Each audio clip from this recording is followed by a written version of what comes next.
sought information for a living. That is to say that ever since he returned from Korea, after having served with the armed forces, he had been working as a private investigator in Montreal. William Hamilton, a rich industrialist, had gotten in touch with him regarding a simple vandalism issue.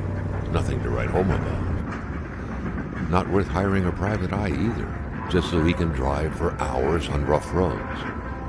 But that's how it had always been. The client pays, Carl gets it done.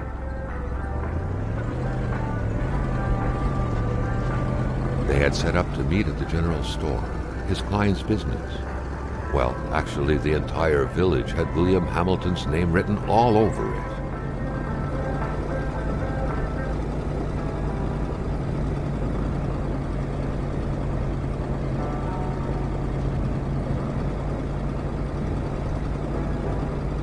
When the roads were bad, muddy, or snowed in, it was customary around these parts to close them off. But it was also customary to ignore those signs entirely and drive there anyway.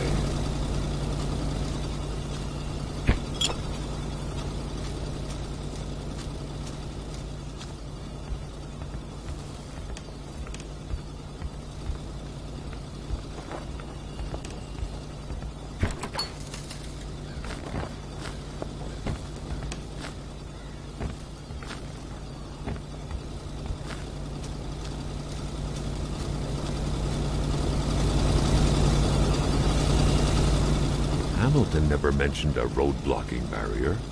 Why was it needed here in the back of Beyond? That would, however, be a mystery for another day. Carl had waited long enough for someone to come and race him. Hamilton is waiting for Carl in the general store. It was time for him to get down to business. William Hamilton enjoyed a lavish country house built in the very heart of the northern forests, not too far from here.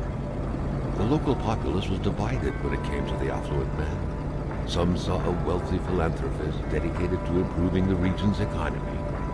Others an aging Englishman who would do anything to further his fortunes.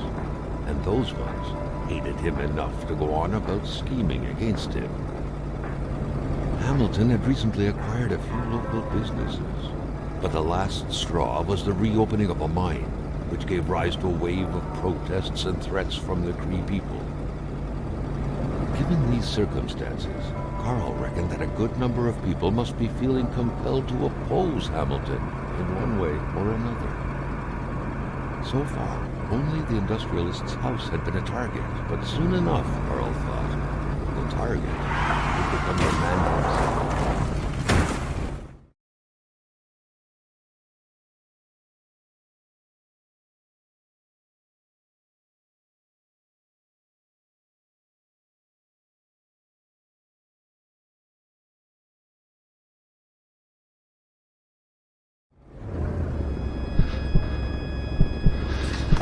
Carl needed to get out of there. The cold and the pain required urgent care.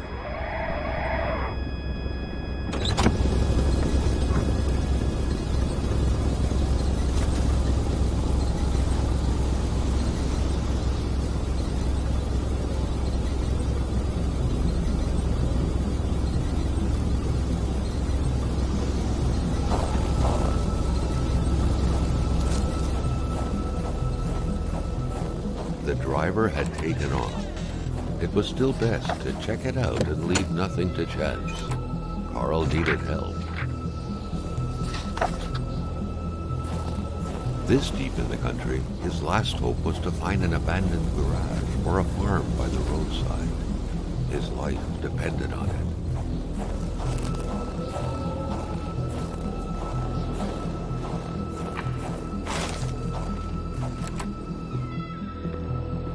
Even better than he had hoped, Carl Faubert had succeeded once more and was now on his way to new adventures.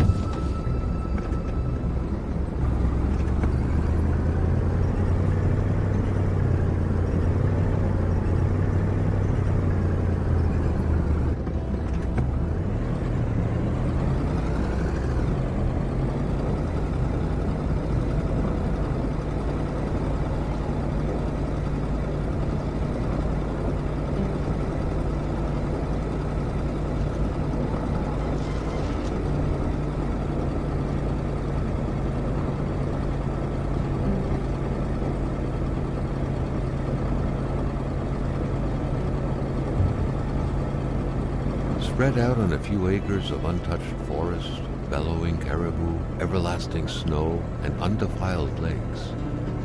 The Manistan region was no tourist hub.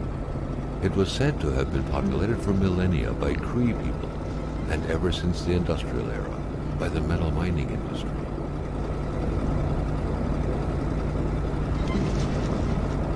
The truck was running on fumes. Good thing that the general store was close by.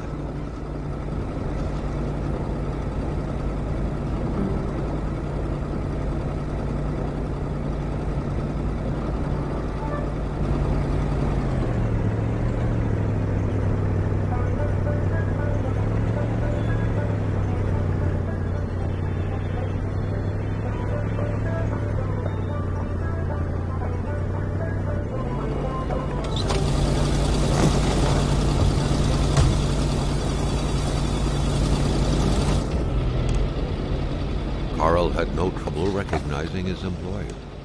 He had been killed. There was no need to be a detective to figure that out. But only a detective could have noticed that the killer had to have been very close, that the fatal blow had been given before the victim even realized.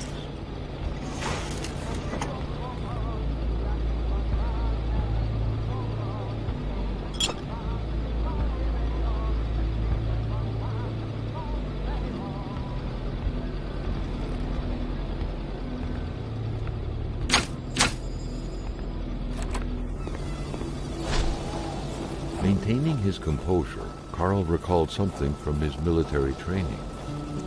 Wolves always stay away from populated areas. Wait, was it about bears?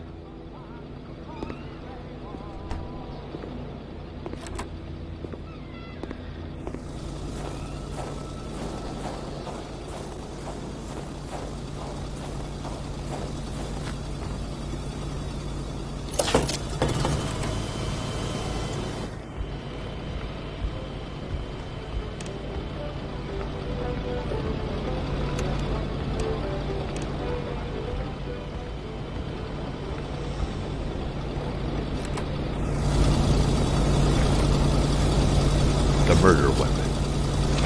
What was that doing there, Carl wondered. Hamilton must have been determined to keep some information secret to post this key. Shame he got unlucky.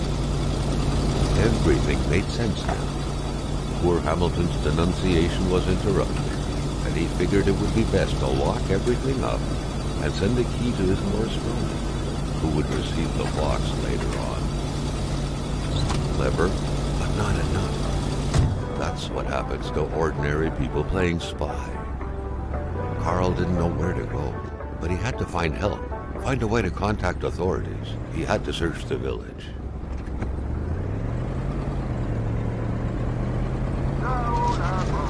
Carl felt that the store and its surroundings still held their secrets, and he didn't like to miss out.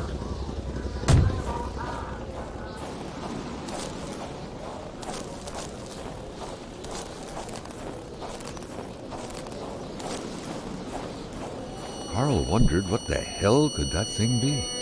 It looked like a man fossilized in ice. All of a sudden, Carl felt like he was pulled inside a world of dreams, a cold, unknown dimension. Somehow, self-control was slipping from his grasp.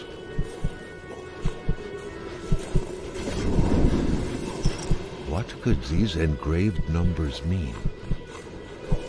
A fresh path suddenly appeared before Carl.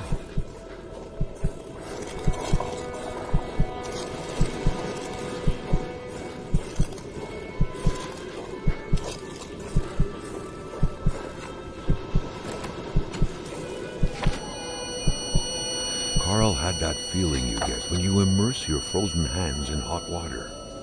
What happened? Now at least he knew who the unfortunate man petrified in ice was. Gilles Lachance, the general store's manager himself.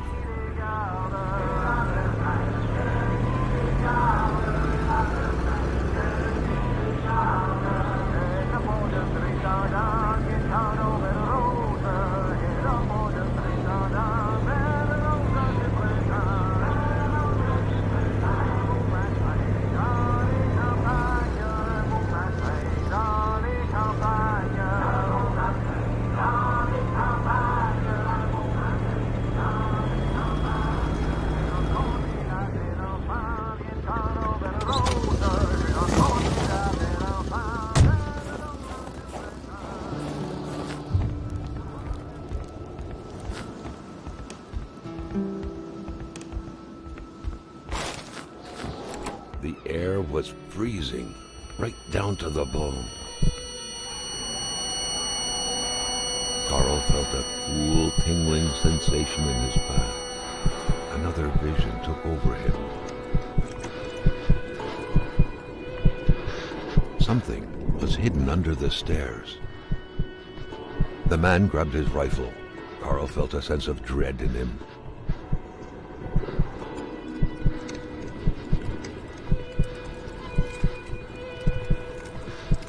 Perhaps their spousal relationship had been cooling down lately. It seemed like secrecy was commonplace in this house.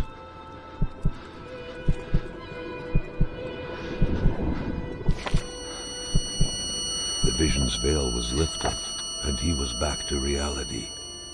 A reality in which Giselle, Jill's loving spouse, was motionless, frozen in ice.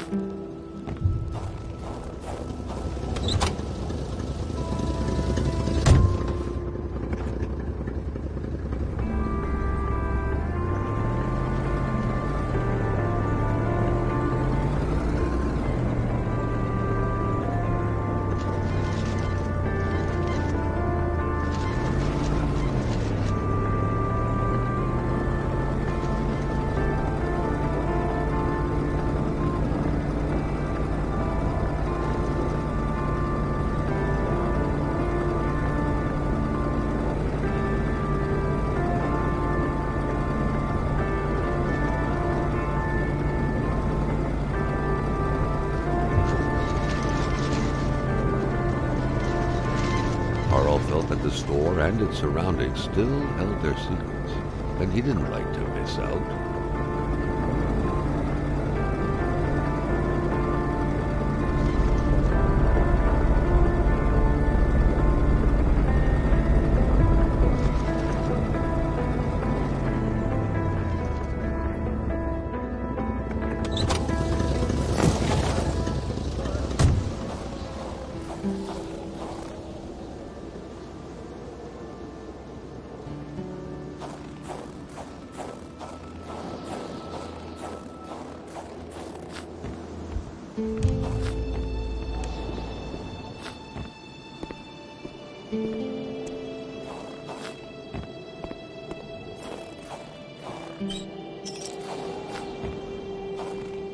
In spite of Dr. Beaupre's goodwill, the place didn't look much like a physician's office. It could easily be mistaken for a sewing shop. The good doctor, flanked by his beautiful spouse. Pure happiness captured on cardstock. Carl recognized this woman's soulful eyes. Was it Dr. Beaupre who had hit him head-on at the village border? There was no doubt that the doctor and Hamilton knew each other very well. Great care had to be taken searching this place full of oddities. Everything was important. The decor itself told a story.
place looked more like a pigsty than a house.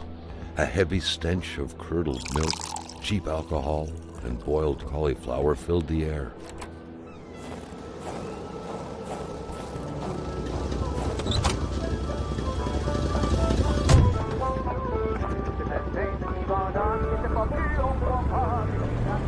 Carl held in his hand some awful sugar alcohol, but rather than drink it, he told himself it could be useful. He only had to be wary.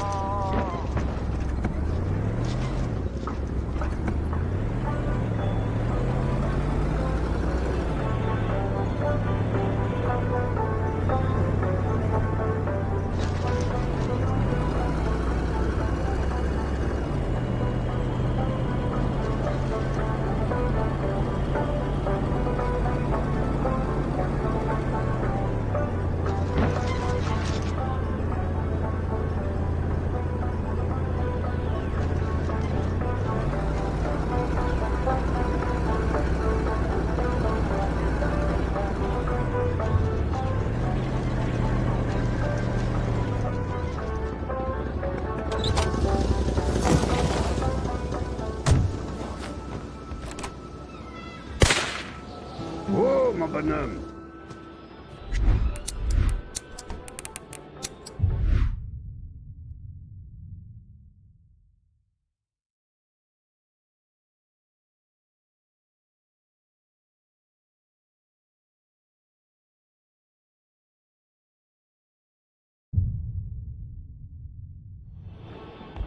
Si tu veux du linge chaud, parce que t'es habillé comme un gars de la ville, je dirais pas non à une bonne bouteille de caribou. Puis tu pigeras ce que tu voudras parmi mes guenilles. Ah, quand on cherche, on trouve. Parce que je t'aime bien à cette heure, je vais te dire quelque chose. Tu fais bien de prendre ma pénice. Parce que par là-bas, tu vas rencontrer le vrai froid. Un froid qui glace comme t'en as jamais connu dans ta vie.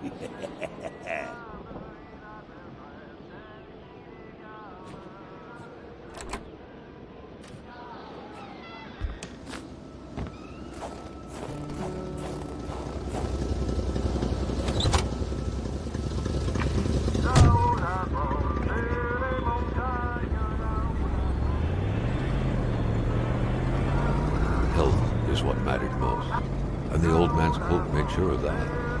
However, Carl still felt that he would miss out on precious knowledge if he left this place.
Something very important must have been in there for the man to take such time and effort to hide it.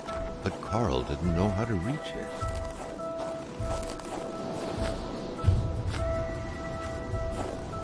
Carl hadn't lived up to his good finder reputation. He still hadn't found any of the wealth contained in Lamotte's lands.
Luckily, he had the coat to protect him from the biting cold.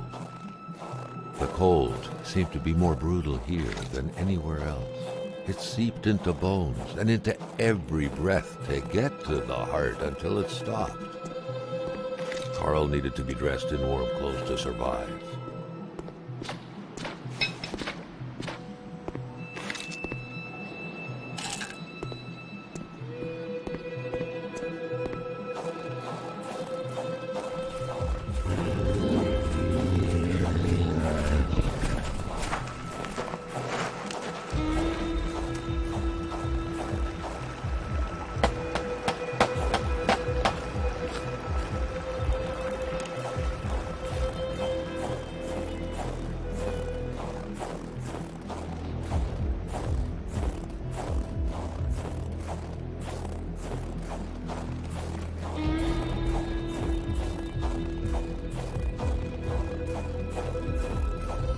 Another instance of this magic ice.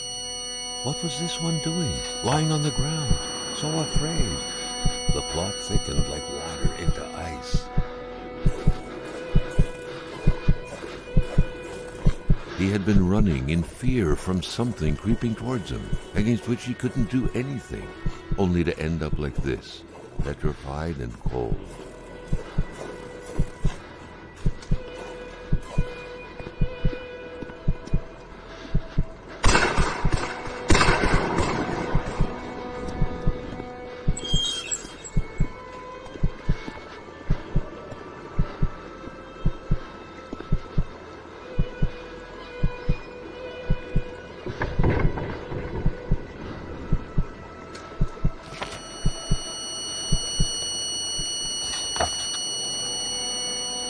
It seemed as though Régin had been ready to take up arms and slay people like Hamilton.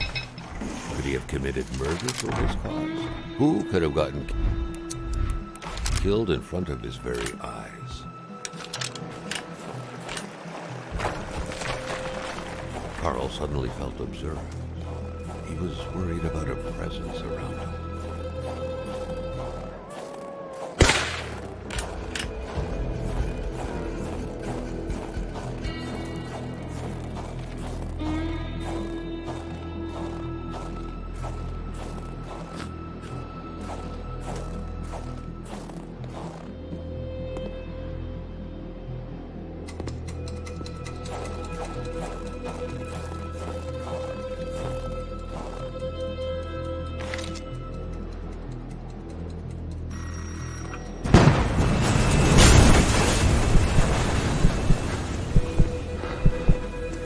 No stone can withstand the force of dynamite.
knew why he was suddenly shivering.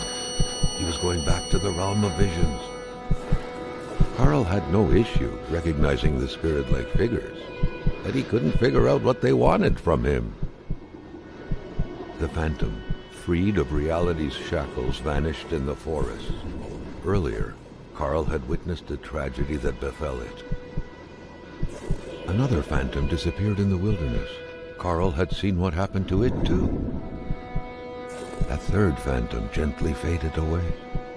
Carl noticed that as the cursed villagers finally left reality, he could feel a sense of unburdening exuding from them in an almost intimate way.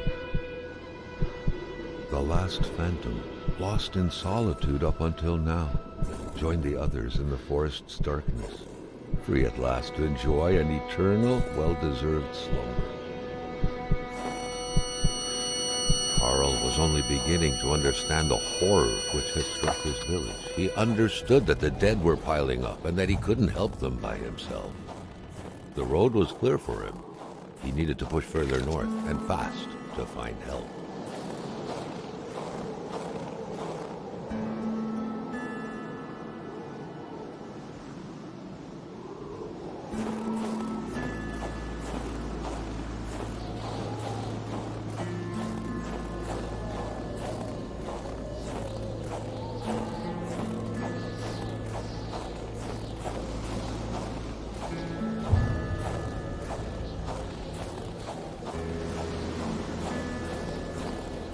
Another diary. Carl felt like someone was trying to communicate with him. Or was it simply the result of happenstance?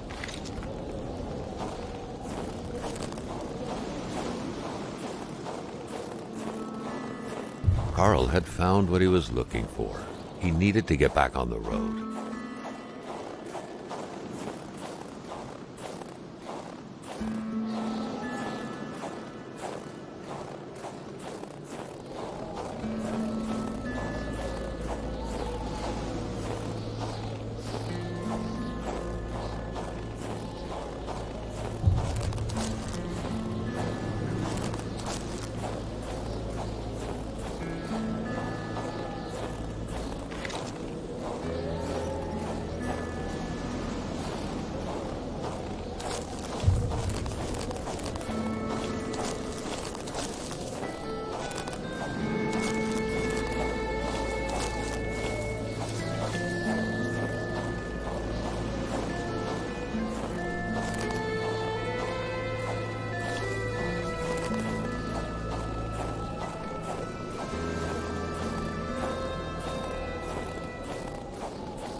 It was so cold. Already Carl did not feel his toes anymore.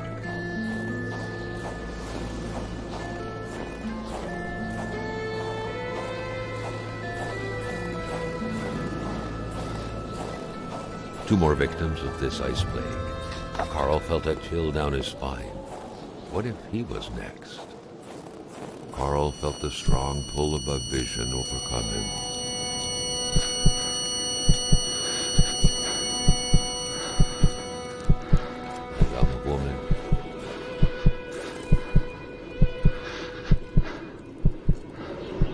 Looked like a simple hunting accident.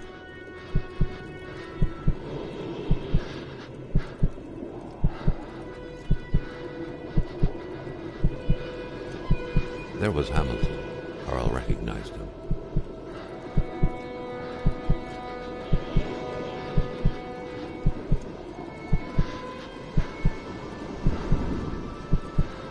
A major hunting accident.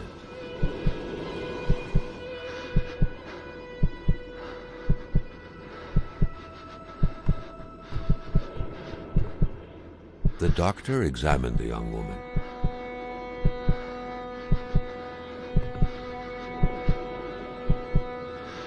But death couldn't be overturned.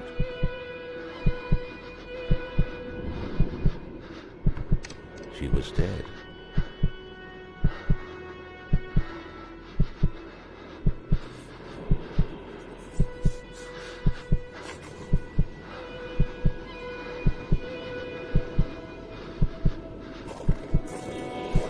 It was not the type of body you buried in a big ceremony in the village graveyard.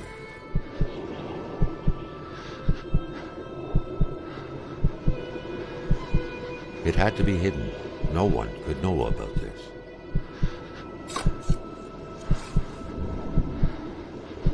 The best way to do that was to have a simple-minded man bury the poor girl, Lamotte, the mechanic.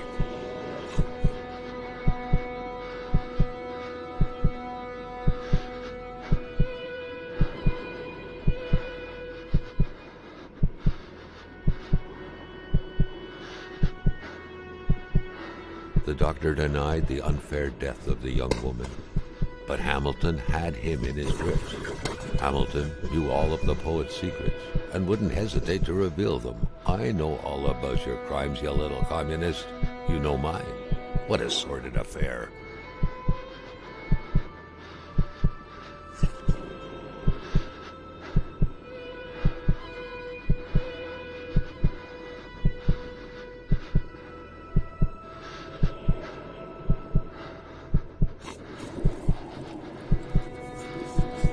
Understood the ins and outs of the affair. A woman had been killed in an unfair accident, and a young warrior had damned himself to avenge her.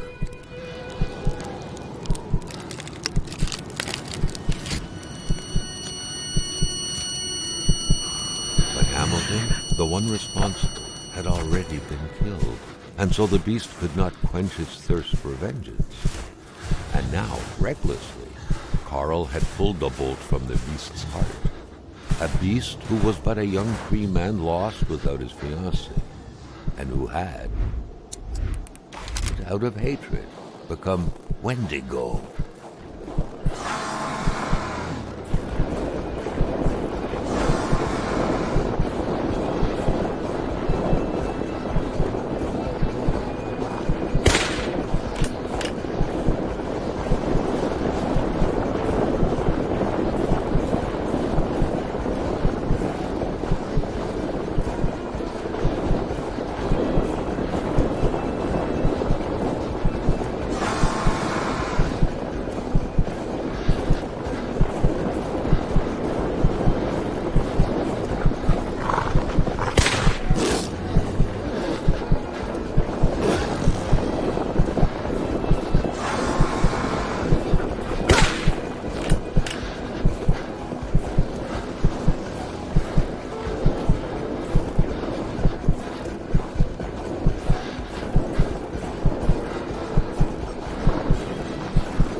remembered him.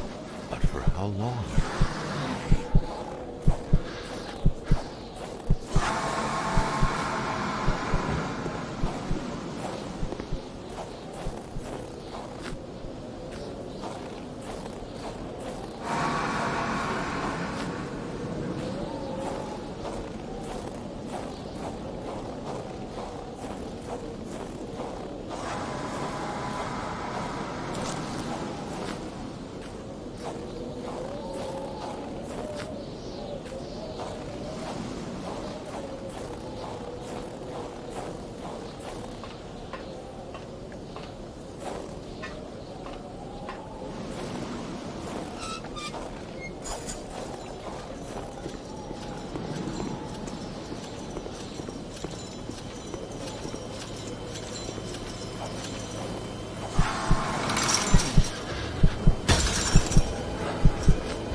When you disappeared, so did Purity. I would defend Purity against the winds, the tides, against ice and blizzard.